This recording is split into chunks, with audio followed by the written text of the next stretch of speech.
Welcome, ladies and gentlemen, to this edition of the 700 Club. The House of Representatives is voting on the tax bill today. The Senate will vote tomorrow, as I understand it. And the president's trying to give us a Christmas present of a tax cut. But he's also borrowing a page from former President Reagan. In his new national security plan, he's calling for peace through strength.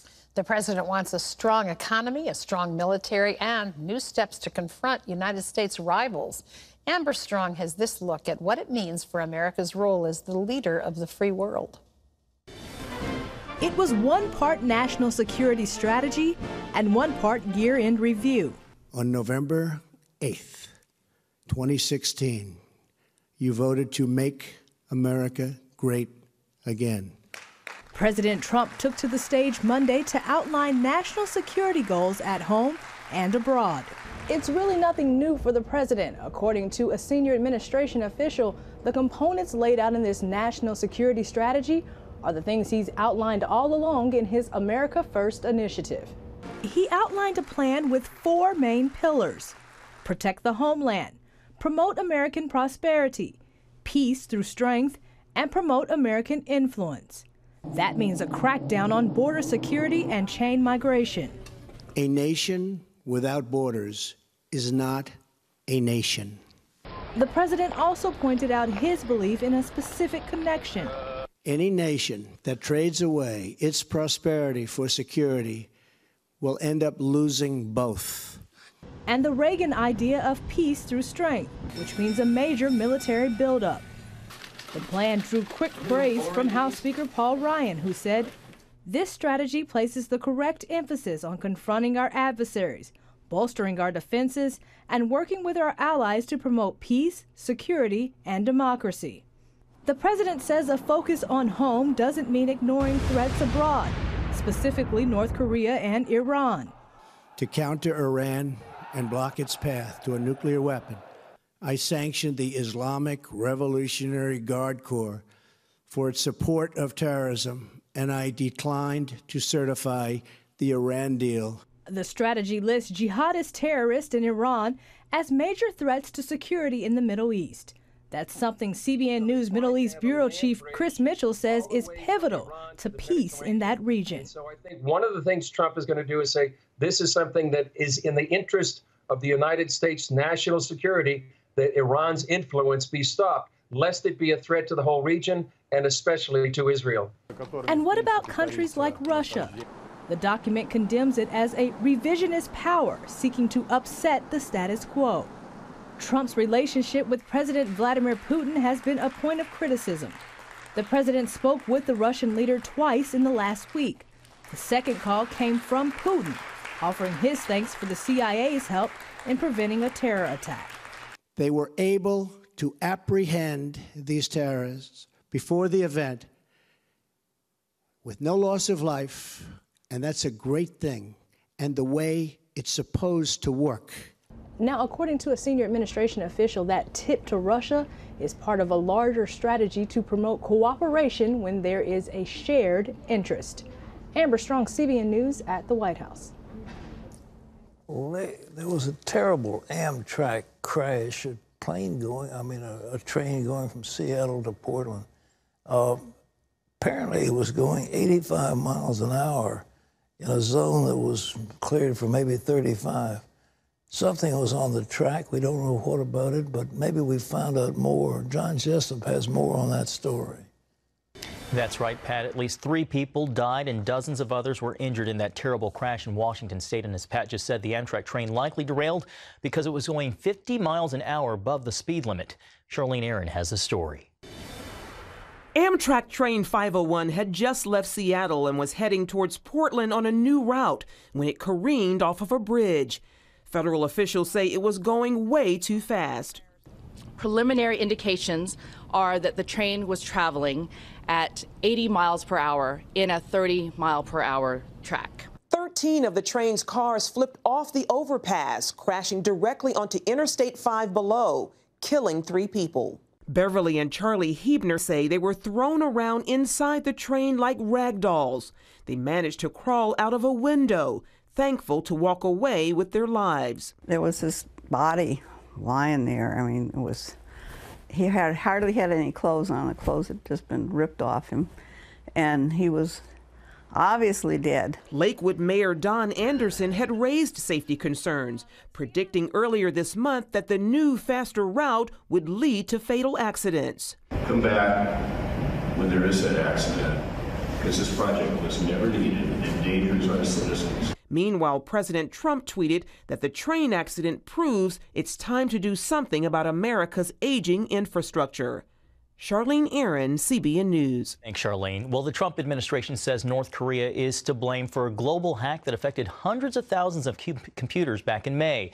Homeland Security Advisor Tom Bossert writes in the Wall Street Journal that Pyongyang was directly responsible for the WannaCry ransomware attack.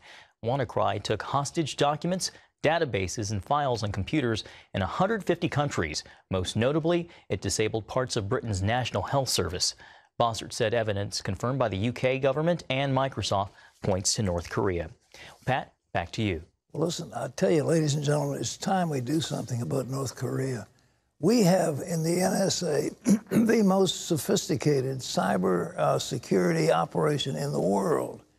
And it's time we turn that thing on North Korea. And if they can put malware into our computers, we can do the same thing to them. And I am pleased to report that Regent University has purchased a cyber range from Cyberbit in Israel, and it is very sophisticated, so we can train our students and executives of corporations and members of the FBI and other law enforcement in methods of countering this type of cyber attack. So I think it's important we do it, but it's a terrible thing that North Korea can just range freely up and down the internet and take advantage of our vulnerable cyber activities. We've got to do something about it, but we just need to say, okay, gentlemen, go after these guys and get them, and they can. John? Pat, the United States has vetoed a United Nations Security Council attempt to override U.S. sovereignty on foreign policy. The resolution would have forced the Trump administration to rescind its acknowledgement of Jerusalem as the capital of Israel. U.S. Ambassador Nikki Haley called the vote, quote, an insult, adding that the United States has every right to decide where to put its own embassy. Pat, back to you. Yeah, I just want to say something about that. Ladies and gentlemen, we pick up the tab for about 30% of all the spending of the United Nations. And maybe it's 25, maybe it's 30, but it's in that range. It is a huge amount of money we spend. Without the U.S., the UN would be broke. And for us to allow those characters, high paid, they're paid much more than we pay our diplomats, those people at the UN, and they live in cushy lifestyle, and all they do is bring critical resolutions against the U.S. and against our friends in Israel. And I think it's time to tell them, look, we've had enough. The checkbook just got closed, and I think they'll get that message loud and clear. But if they think they've got a debating society that can just do nothing but hurl verbal bombs at the U.S., they ought to have another think. John? Pat, turning overseas, Christians in Jerusalem are cheering Trump's decision. As Chris Mitchell reports, some see the president's announcement as one more step towards Israel fulfilling a prophecy. The United Nations Security Council met on Monday to reverse President Trump's decision to recognize Jerusalem as Israel's capital. It's the latest development in a long history involving the Holy City. In 1980, Israel passed the Jerusalem Law. It designated Jerusalem as the eternal, undivided capital of the Jewish state. Then, in protest, the nations of the world moved their embassies from Jerusalem to Tel Aviv. But later that year, a group of Christians founded the International Christian Embassy, Jerusalem. They said we need to act and we need to establish an international Christian embassy, Jerusalem, in order to show the whole world that no matter what our governments are doing, there are Christians around the world which do believe in God's covenants and faithful promises to the Jewish people, and that was our founding hour. In 1995, ICEJ Vice President David Parsons help write legislation known as the Jerusalem Embassy Act, destined for the U.S. Congress. And we said three things, Chris: recognize Jerusalem as the capital, move the ambassador there immediately, and then worry about building a building. But as the bill went through Congress, it got changed to build the building first, and now 22 years later, after all these delays and waivers, it is back to our order. Both men see Jerusalem as being on a 50-year cycle known in the Bible as Jubilee, where every 50th year is a year of liberty and restitution. 150 years ago, British archaeologist Charles Warren discovered the original city of David. 50 years later, in 1917, General Edmund Allenby captured the city of Jerusalem, ending 400 years of Muslim Ottoman rule. In 1967, Israel recaptured the old city in Temple Mount for the first time in more than 2,000 years. Then came 2017. We believed God would do something significant this year here in Jerusalem. And lo and behold, at the end of the year, your government, Donald Trump, the American government, decided to recognize Jerusalem as the capital and also move the embassy here. Something new and exciting is happening for Jerusalem itself that propels it, releases it further into its prophetic destiny. Now there's the hope more nations will follow Americans' lead and move their embassies. We're hearing word Guatemala may come back, Tanzania, the Philippines. You can start listing off some of these countries that we hope they have the courage to follow the lead of the American administration now to return to Jerusalem. They feel it's critical for Christians around the world to pray for Jerusalem. The violence that's been threatened, that God, in a year of favor, in a year of Jubilee, that He would take care of that. We've been praying that here in Jerusalem, any fire, any anger would be doused. But also I do believe we need to pray for the Arab world. You see all the unrest that you have on the Arab streets around the world. In a way, you see the sense of delusion and deception on the Arab streets, where they feel that this is a city that has no connection whatsoever to the Jewish people. We need to keep praying that this would be a unified city. Chris Mitchell, CBN News, Jerusalem. Thanks, Chris. And Pat, I know you and many Christians around the world continue to pray for the peace of Jerusalem. Well, there's no question about it. Jesus said it this very clearly.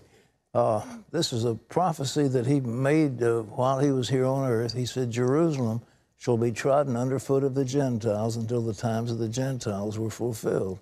Now, in 1967, for the first time, the Jewish nation, after almost 2,000 years, had taken control of Jerusalem. They got both sides of it.